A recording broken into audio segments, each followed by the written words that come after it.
Alors je suis d'autant plus heureux d'être ici qu'en fait dans ce marathon j'ai pris la partie la plus facile. Parce qu'effectivement, si on doit prendre un exemple d'ordre, le meilleur exemple c'est les cristaux. Par contre, on va essayer de regarder un petit peu pourquoi, et puis vers la fin, regarder si on ne peut pas aller un petit peu au-delà de ça. Alors je repasse rapidement, ça a déjà été évoqué sous plein de formes.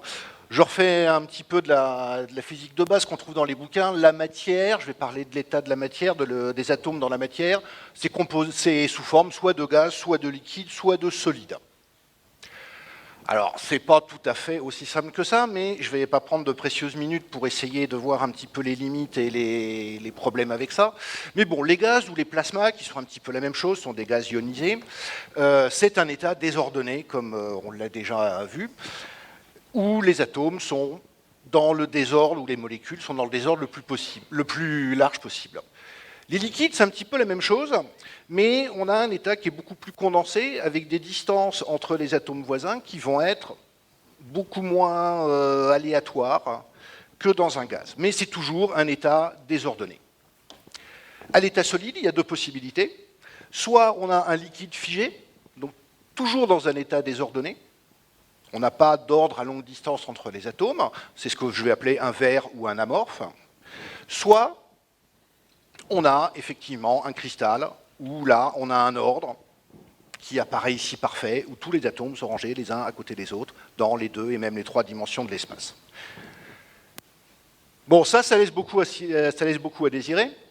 Êtes-vous dans un état liquide, gazeux ou cristallin, ni l'un ni l'autre? Donc ça laisse de côté tout ce que Pierre-Gilles Degennes appelait la matière molle, qui a été pendant très longtemps ignoré par les physiciens et les chimistes, qui est le monde des tissus biologiques, des polymères, et je laisserai ça aux exposés suivants. Bon, est-ce que c'est important, l'état solide? Si je prends un petit peu de recul dans le festival d'astronomie, bon, on l'avait mentionné hier, il y a quand même quelque chose de dérangeant, c'est que 95% de la matière et de l'énergie de l'univers, on ne sait pas ce que c'est. Donc ce dont on va parler, il faut être honnête, c'est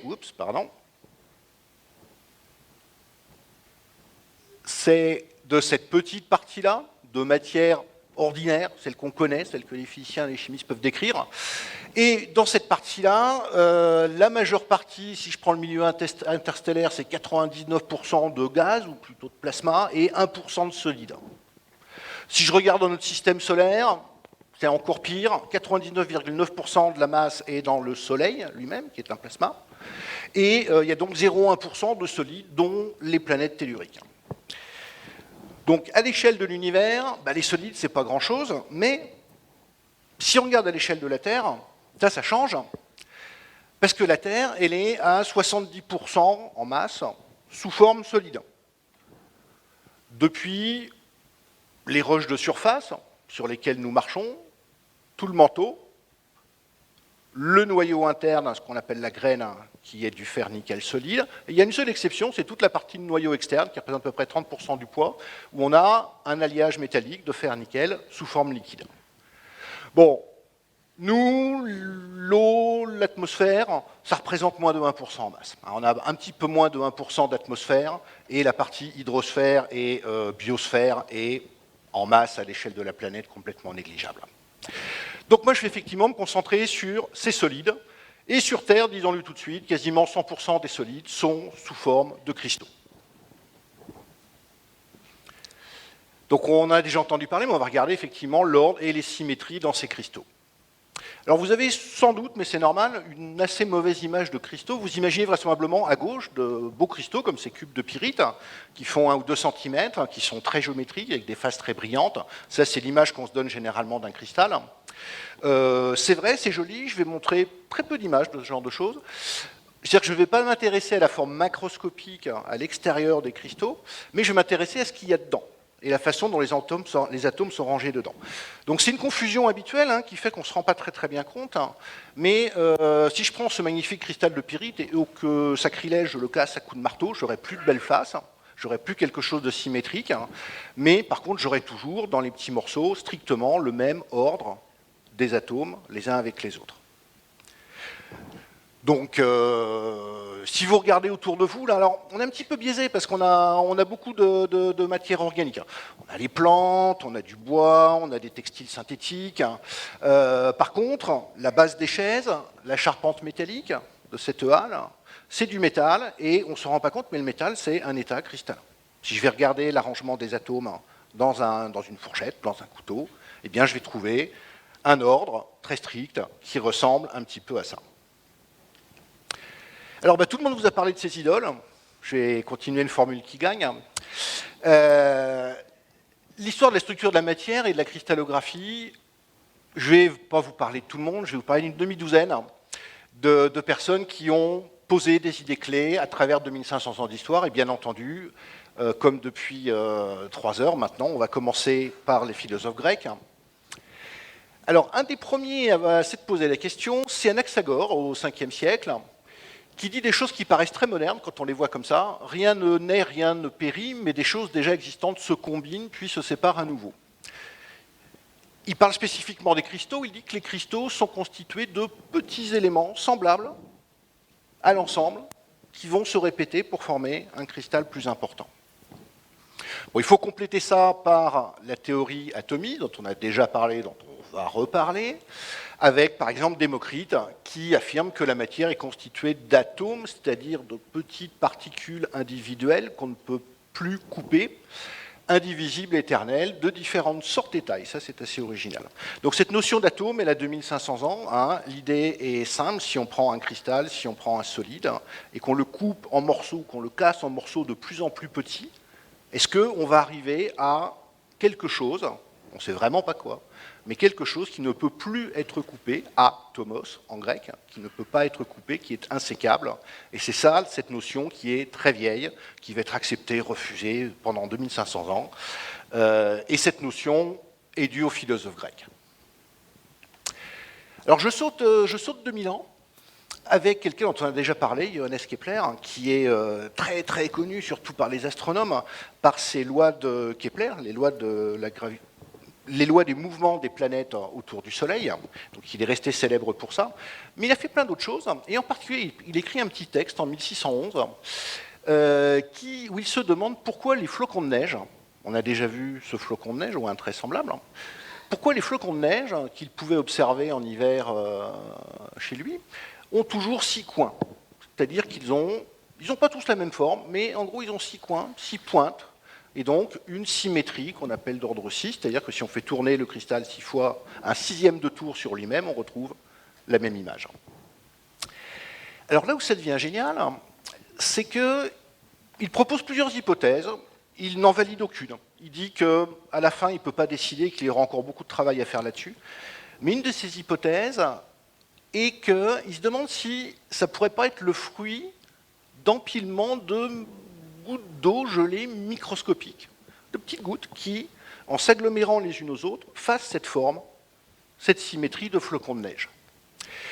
Il poursuit ça, il travaille avec des collègues qui regardent l'empilement de boules de canon et il s'aperçoit qu'effectivement, quand on empile des boules de canon les unes sur les autres, eh bien, on arrive à des formes géométriques, des symétries. Et il va même jusqu'à proposer que l'empilement le plus compact possible de sphères produit 2 symétries possibles, soit une symétrie cubique, soit une symétrie hexagonale, ce qui l'arrangeait pour ces cristaux de neige. Alors je laisse ça comme ceci pour l'instant, on va y revenir dans dizaines, vingtaines de minutes.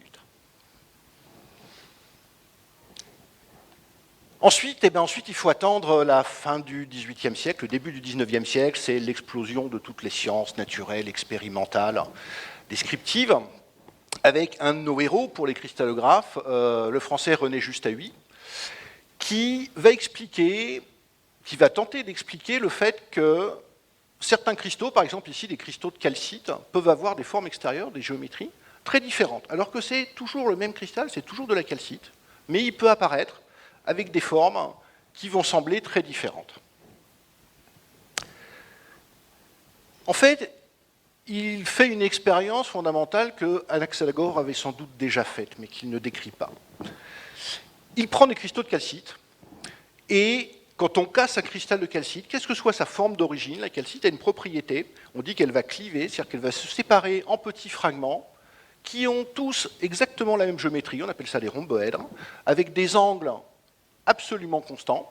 Ici, on voit la BA8 mesurer un rhomboèdre avec un instrument qu'il a fait construire pour cela, un goniomètre 3 dimensions. Et plus on va casser les morceaux de calcite, plus on va faire des rhomboèdres petits, et on aura toujours cette même forme. Alors ça s'appelle philosopher à coups de marteau. Et là où il devient génial, c'est que en reconstituant l'empilement de ces petits rhomboèdres, toujours les mêmes, il arrive à reproduire la forme originale des cristaux de calcite. Donc on dit qu'il a fait ça pour de vrai avec des cristaux cassés par erreur, mais voilà, par la géométrie, et là où son apport va être majeur, c'est qu'il va fonder toutes ses études sur une description géométrique, mathématique extrêmement rigoureuse, voire même pas rigolote quand on va regarder les textes. Et il est considéré comme un des pères ou le père de la cristallographie moderne. Alors après, il va falloir attendre à peu près un siècle que les chimistes fassent leur boulot. Ça va passer par des gens comme Lavoisier, qui vont, vous avez sans doute déjà tous entendu parler de ça, postuler, c'est la théorie d'atomiste, que différents éléments, atomes, sont immuables et indestructibles, qu'ils peuvent se combiner. Alors ça, c'est que Lavoisier, que tout, rien ne se crée, tout se transforme. Et John Dalton va avancer beaucoup plus loin. En travaillant sur des gaz et des composés simples, il va montrer que ces différents atomes peuvent se combiner en proportions simples, 1 pour 2, 2 pour 3, 3 pour 4, pour former des corps composés. Et accessoirement, vous voyez ici sur cet ouvrage de Dalton que ces différents composés vont s'associer avec déjà des symétries particulières. Tout ce travail d'identification des éléments chimiques va aboutir à une première tentative de classification par Mendeleïev. Alors voici la première version de 1871 de son tableau qui est maintenant fameux. Si on regarde de près, on reconnaît les choses, lithium, beryllium, bore, carbone, azote, oxygène, fluor. C'est le nom des premiers éléments du tableau périodique qui maintenant ressemble à ça. Et on sait qu'on a une petite centaine d'éléments chimiques différents qui se répartissent selon leur structure, la structure de leur noyau et la structure de leur nuage d'électrons. Donc là, on arrive au début du XXe siècle. On va voir tout ce bouillonnement du début du XXe siècle dont a parlé Jérôme Pérez avec les Einstein, les points carrés, les Bohr, qui vont finalement aboutir, les Boltzmann bien sûr, qui vont finalement aboutir à l'acceptation totale de cette théorie atomiste. Mais, je dirais, on a les atomes, on a la géométrie de quelque chose qui se répète de façon uniforme, de plus en plus grande pour former les cristaux, mais on n'a pas le lien entre les deux. On ne sait pas comment ces atomes, réellement, sont organisés pour former la géométrie qui a été parfaitement décrite par Haüy un siècle plus tôt. Et ça va être réglé en 2 coups, par, en 1912, la mise en évidence du fait que les cristaux diffractaient les rayons X. Je vais expliciter. Ça, c'était réalisé par Max von Laue, donc en 1912, et ça lui vaut le prix Nobel de physique en 1914. L'année d'après, Lawrence Bragg, père et fils, vont aller plus loin et en faisant diffracter des rayons X par un cristal de sel, de chlorure de sodium, le sel que vous avez dans votre cuisine, eh bien, il va pouvoir remonter à la position des atomes et la façon dont ils sont ordonnés dans le cristal. Il réalise cette première expérience en 1913 et cela leur vaut le prix Nobel de physique en 1915. Je pense que ça vous montre à quel point la physique était active et le sujet était chaud. Donc voici ce que l'on accepte totalement aujourd'hui, la structure de NaCl, le chlorure de sodium. Donc c'est une structure cubique. Vous avez ici le plus petit volume élémentaire qui se répète, la maille. Haüy ne l'appelait pas comme ça, mais il avait déjà exactement ça, ce petit volume qui va se répéter. C'est ici un cube. Il fait à peu près 5,6 angstrom de côté, ce cube. Il contient 4 atomes de sodium en vert, 4 atomes de sodium en jaune et 4 atomes de chlore, plus gros, en vert. Donc voilà la première structure de cristal qui était résolue. Hop.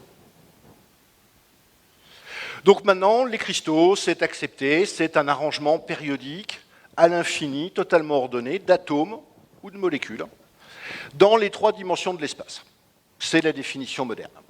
Ils vont être pendant, jusqu'à maintenant, mais uniquement pendant plus d'un demi-siècle, étudiés par diffraction des rayons X, ou après diffraction d'électrons, voire diffraction de neutrons, ou d'autres choses.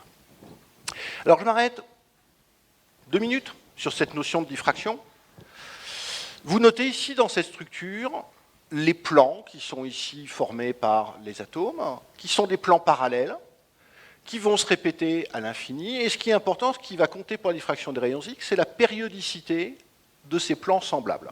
D'accord ? Donc ce n'est pas le fait qu'ils soient parallèles entre les verts et les jaunes, mais c'est pour passer d'un plan de vert à un autre plan d'atomes verts, de chlore, quel est l'espacement entre ces plans. Donc la diffraction, c'est un phénomène que vous avez peut-être vu si vous avez des souvenirs de lycée, la diffraction de la lumière, on fait généralement au lycée. Hein, ça marche avec tout rayonnement. Et si on envoie un faisceau sur un réseau périodique qui a à peu près la même taille que la longueur d'onde du rayonnement, eh bien on va avoir un phénomène de diffraction. Ici, j'ai une série de fentes parallèles qui me donne une série de tâches de diffraction. Si je fais ça avec un réseau à 2 dimensions, j'ai un réseau à 2 dimensions ici et j'ai un cliché de diffraction qui est également périodique à 2 dimensions. Si je fais ça sur quelque chose d'amorphe, sur un verre, il ne va pas se passer grand-chose.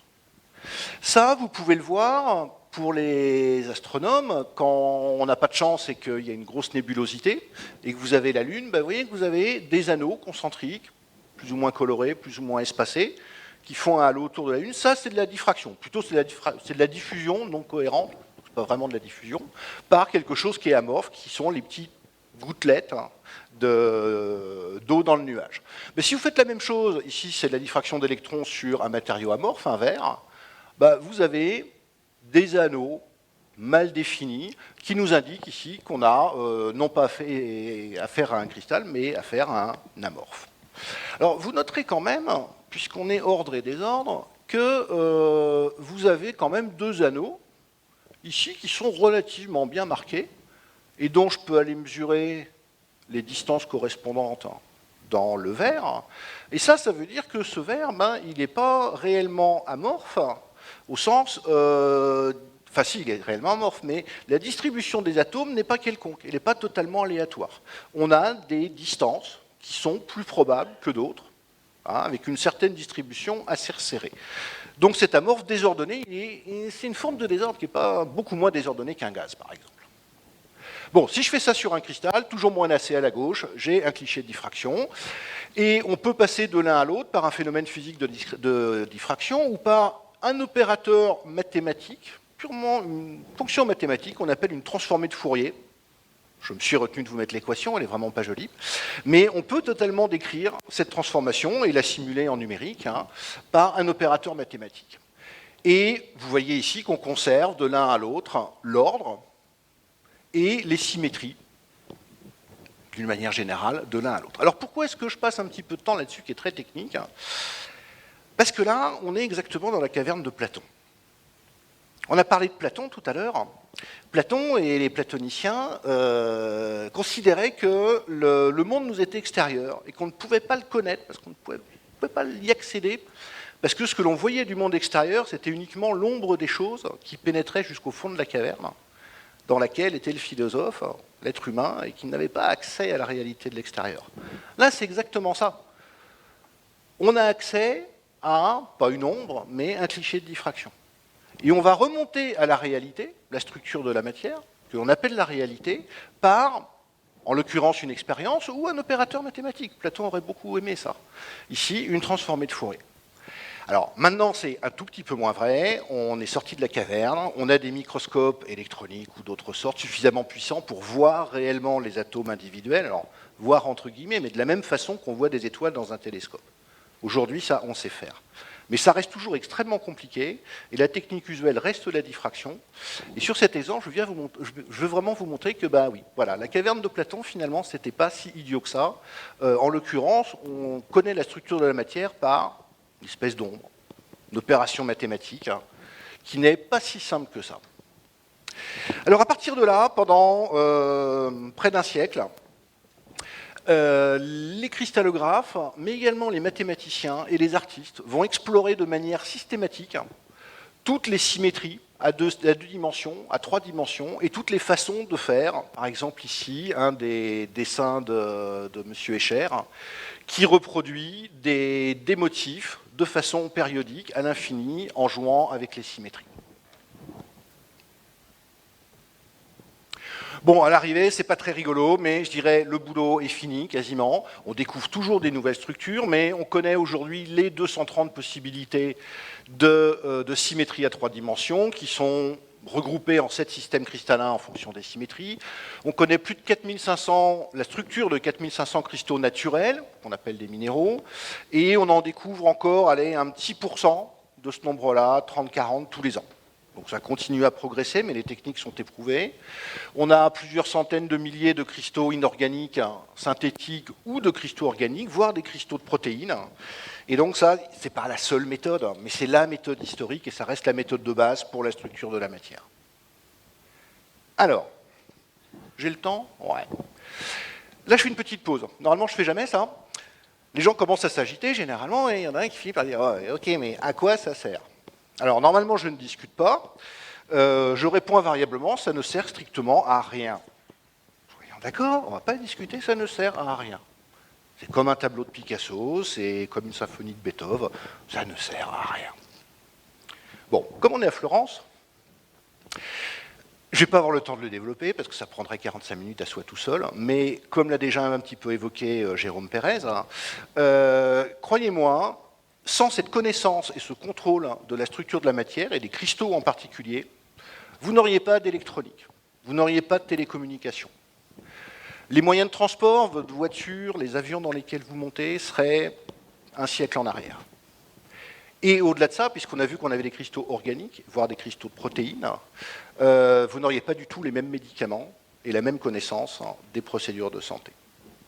Je m'arrête là. Alors j'en viens à des choses plus philosophiques. Ok, on a vu des cristaux, des solides, de l'ordre, des symétries, de la forme. On n'a pas vu dans le détail comment tout ça a été relié, mais il y a un lien. La question c'est pourquoi. Donc encore une fois, il faut revenir aux philosophes grecs, et je laisserai à Aristote la responsabilité de la formulation. Mais voilà, l'idée est là. Pourquoi est-ce qu'il y a tant d'ordre dans la matière solide? Est-ce qu'on peut comprendre ça?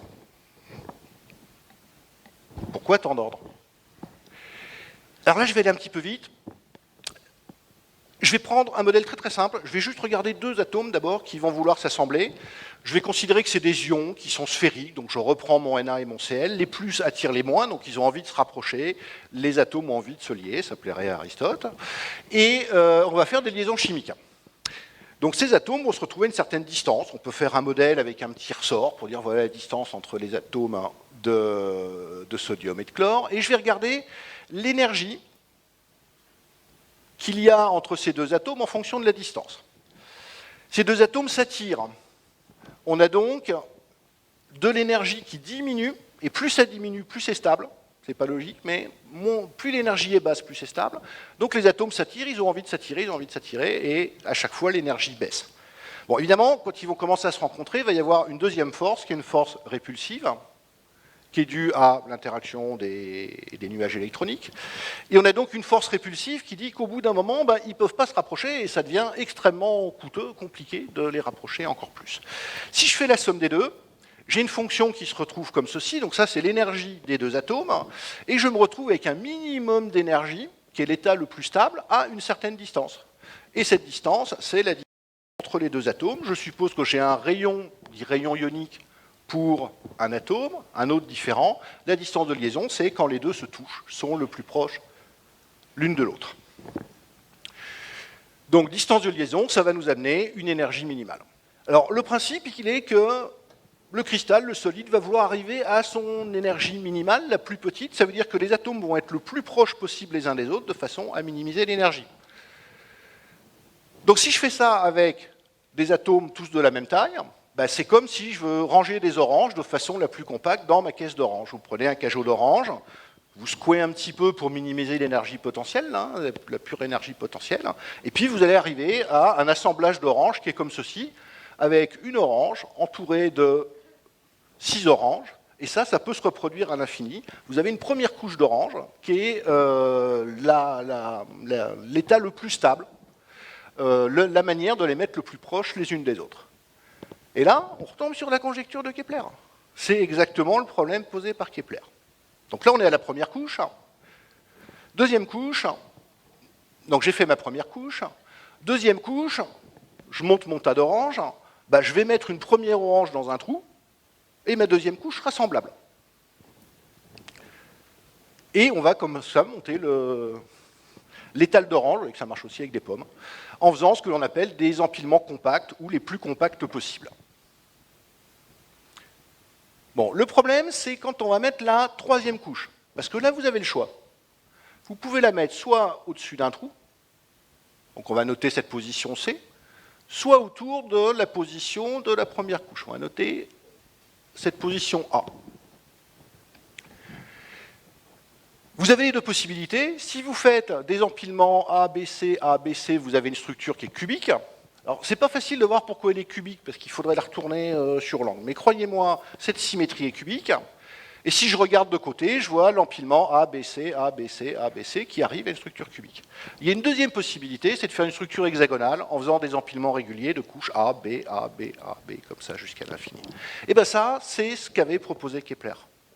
En 1611, la conjecture de Kepler, c'est ça. C'est dire il existe deux empilements le plus compacts possible de sphères, l'une cubique, l'autre hexagonale.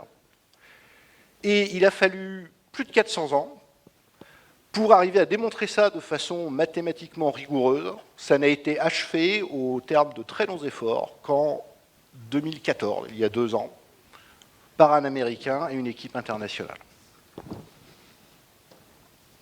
Alors, malgré que ça soit simple, hein, des atomes tous la même taille, on arrive déjà à deux structures différentes. Qu'est-ce qui va se passer quand on veut empiler dans un cristal plus compliqué des atomes de taille différente?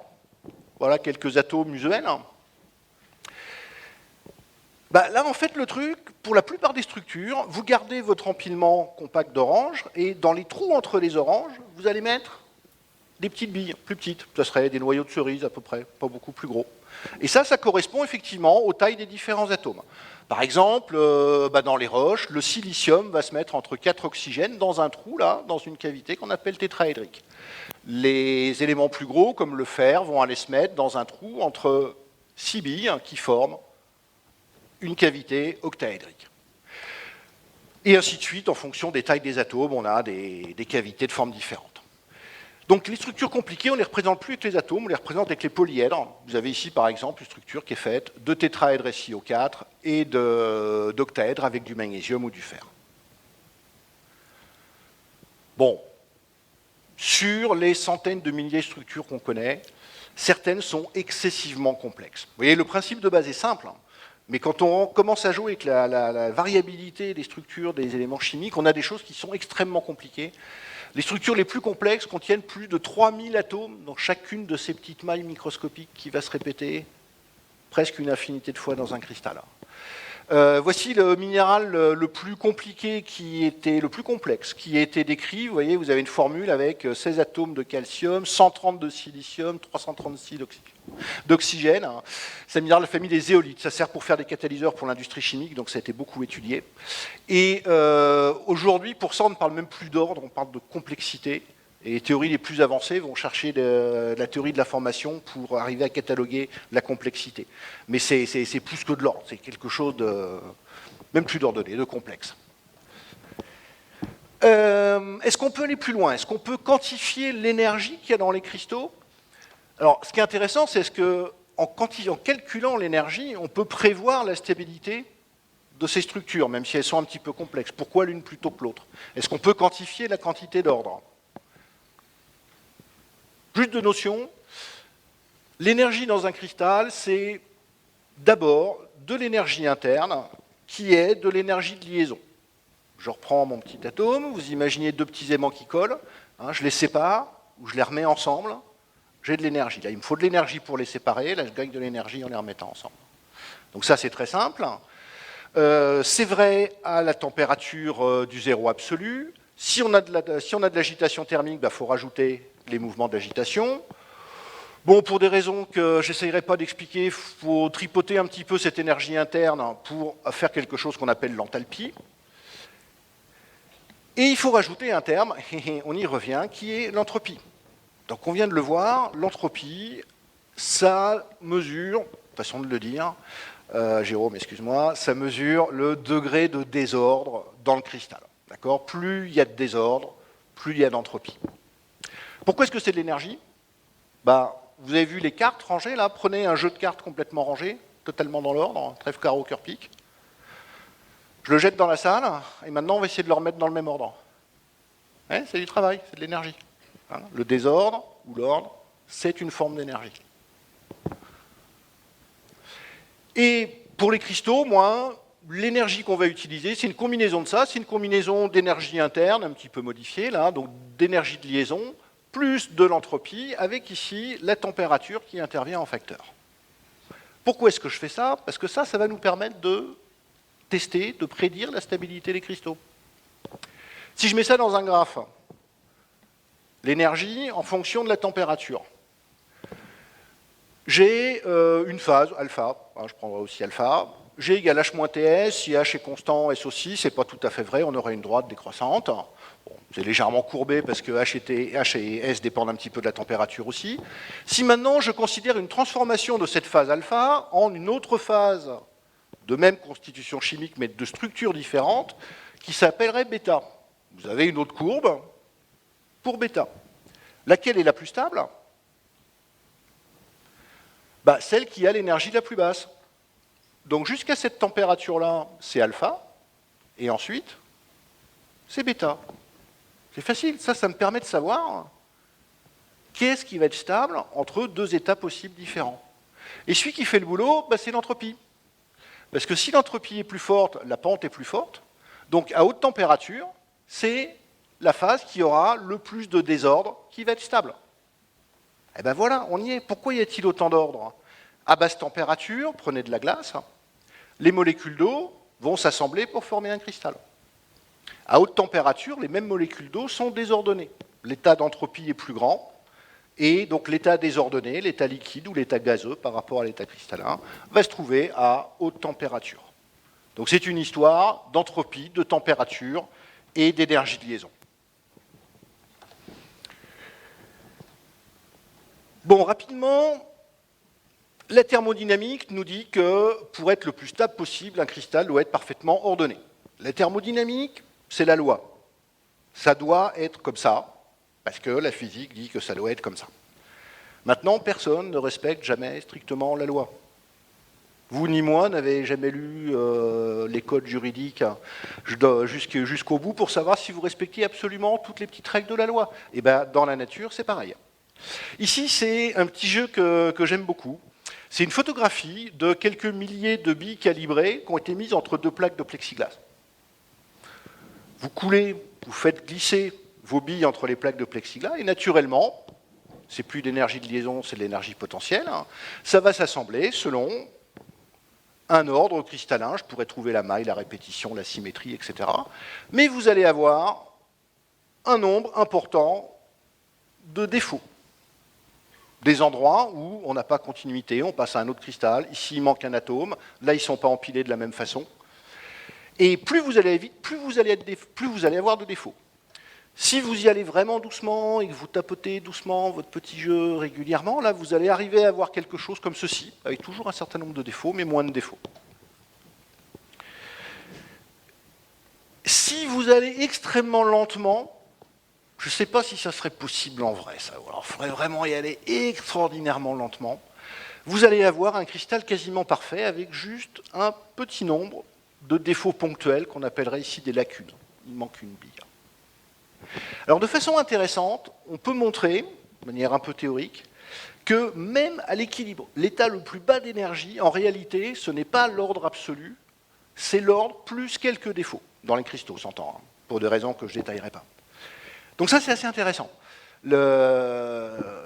L'ordre a besoin d'un petit peu de désordre. Et si on met un petit peu de désordre dans l'ordre, en fait, il devient plus stable que l'ordre absolu. On pourrait jouer pas mal avec ça. Alors juste un exemple, deux exemples, un exemple pour montrer, ça sera la seule fois où je vous montrerai un cristal vu en microscopie électronique à transmission. Ici, chaque petit point blanc, ce n'est pas tout à fait un atome de carbone, mais presque. Et l'assemblage de ces atomes de carbone, selon une certaine structure, forme un diamant. Ici, vous avez une image que j'aime beaucoup. C'est, vous voyez quasiment les atomes de carbone, et ce petit cristal-là, en fait, c'est un microscopique, nanoscopique diamant qui provient d'une météorite, qui s'appelle Orgueil, et on sait que ces tout petits grains sont parmi les seules choses plus anciennes que notre système solaire. Ils ont été formés lors de l'explosion d'une supernova dans un autre système solaire, et ils prédatent notre système solaire. Ce sont les seuls objets qui ont une signature non système solaire que l'on connaisse dans les météorites. Et bien vous voyez que ce petit cristal, d'abord, il n'est pas infini. Donc le fait qu'il ait une surface, là, ça change pas mal de choses quand même. Parce que la théorie dit que le cristal doit être infini. Si on commence à mettre des bords, ça fait comme des défauts. Déjà, tout de suite, ça devient plus compliqué. En plus, il est bourré de fautes d'empilement, de macles, et sans doute de lacunes, mais qu'on ne voit pas ici. Donc le cristal parfait n'existe pas pour un certain nombre de raisons. Une autre... Non, allez, je vais passer celle-là. Alors, ok, on a compris, la matière solide, c'est de l'ordre, avec un petit peu de désordre, d'accord. Et c'est un ordre translationnel infini en 3 dimensions. Bon, ça a un petit côté presque ennuyeux. D'accord, c'est un peu lourd, quoi. C'est un peu lourd. Donc, c'est intéressant, ça sert, mais on serait en droit de se demander, n'existerait-il pas d'autres ordres de la matière qui soient possibles et intéressants? Si, tout à fait. D'enfants, on a également une symétrie, ici 12, qui sont tous de la même couleur, et une géométrie et un ordre, c'est définitivement un ordre et une symétrie. Alors, on ne le considère pas en sciences des matériaux parce que c'est un ordre non translationnel qui n'est pas propageable à longue distance. Si vous mettez tous les enfants en ronde comme ça, très rapidement, vous n'allez plus avoir d'ordre à l'extérieur de la ronde. D'accord ? Est-ce que ça veut dire que ça n'existe pas? Eh bien, ça serait trop simple. Si, bien sûr, ça existe. Ça existe dans un certain nombre de composés naturels ou synthétiques. Ici, une fibre de minéraux qu'on appelle du chrysotile ou de la serpentine. La structure ici est celle d'un tube. Pardon. Vu sur le côté et vu en coupe, vous avez un feuillet minéral qui va s'enrouler pour former une structure, non pas du tout périodique, mais très régulière et symétrique. En gros, c'est ce que j'appelle le modèle rouleau de papier peint. D'accord? C'est un rouleau de papier peint. Enfin, c'est comme un rouleau de papier peint. Bon, on peut modéliser ça, on peut faire la diffraction, et on s'aperçoit qu'effectivement, la diffraction n'est absolument pas celle de quelque chose amorphe. C'est plus compliqué, c'est pas un cristal non plus, mais ça diffracte. On peut également s'amuser, et ça existe, à faire des structures de type conique. Cette fois-ci, je ne vais pas enrouler mon feuillet comme un rouleau de papier peint, je vais l'enrouler comme un cornet de frites. D'accord? Et ça marche, c'est aussi un ordre qui n'est pas du tout dans les manuels non plus, celui-là, mais ça existe. De pire en pire, ici, vous avez des sections de tubes. D'accord, vous avez des petits tubes comme ça, et puis des plus gros tubes, et les plus gros tubes, on voit qu'ils sont polygonisés. C'est-à-dire que c'est plus circulaire, mais ça fait des petites facettes. Et ça fait 15 ou 30 secteurs, petites facettes. Et si on défracte, ah bah oui, c'est sacrément ordonné. C'est sacrément ordonné, c'est sacrément symétrique, hein, mais c'est certainement pas cristallin. Alors c'est un petit peu anecdotique tout ça, ça représente quasiment rien. Hein. En cristallographie classique, on dit qu'il ne peut pas y avoir de symétrie 5. C'est interdit parce que ça ne permet pas d'avoir une périodicité à l'infini. Bon, ça existe aussi. Un minéral excessivement rare qui montre une jolie symétrie 5 et qui a été décrit comme une macle. C'est-à-dire qu'on a 5 cristaux qui sont accolés et qui forment un peu par hasard une symétrie 5. Bon, d'accord, ok. C'est sûrement rare. Ah, j'ai eu le plaisir de participer à ça. Ça, c'est hallucinant. C'est un cristal qui a une forme qui est interdite, strictement interdite. Les formes d'icosaèdres qui étaient connues depuis les Grecs, ça a des symétries 5 de partout, donc c'est interdit comme forme de cristal. Et pourtant, on a quelque chose qui a la forme et qui, en plus, diffracte parfaitement avec une symétrie 5, ce qui est interdit. Bon, encore une fois, on l'a décrit, on s'en tire pas mal, on l'a décrit comme une macle de 20 petits cristaux individuels qui ont exactement la bonne géométrie et qui s'emboîtent pour former ça. C'est quand même un petit peu troublant.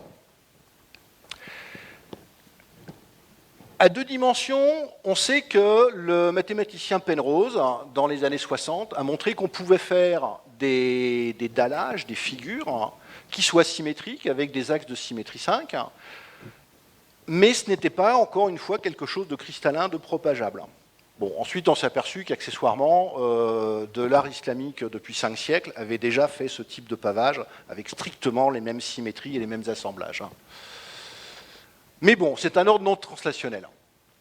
Eh bien, toutefois, ça a été découvert, ça a été publié en 1984 pour la première fois par une équipe menée par un chercheur, un physicien israélien, Dan Shechtman, où il a montré qu'il avait des cristaux qui montraient indubitablement de l'ordre, déjà, une diffraction parfaitement ponctuelle, mais également des symétries 5.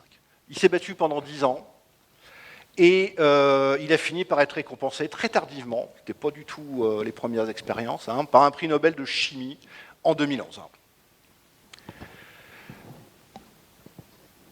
Et ben, je m'arrêterai là. Tout ça pour vous montrer que l'ordre de la matière solide, la plus courante, c'est de l'ordre, mais c'est aussi du désordre, et surtout, c'est des formes d'ordre différentes. L'ordre et le désordre, ce n'est pas quelque chose de binaire, mais on a différentes possibilités, différentes complexités d'ordre et de désordre qui sont parfaitement représentées dans la nature et dans les laboratoires. Je vous remercie.